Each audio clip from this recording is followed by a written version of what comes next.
Have a quick advising question? Check in for a drop-in. From the desktop version of EAB Navigate, over on the right-hand side underneath the UNT Dallas logo, you will click the blue Get Assistance button.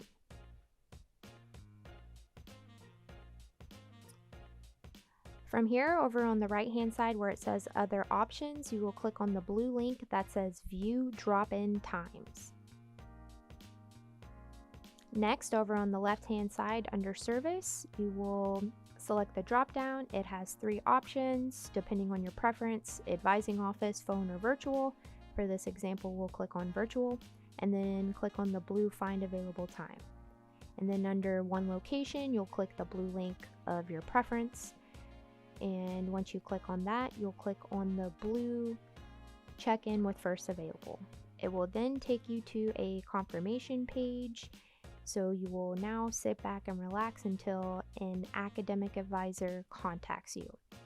Now say you've been waiting a while and no advisors are available and you really need to go back to the home page of the desktop version of Navigate and click on the red checkout button, and then it will check you out of the queue.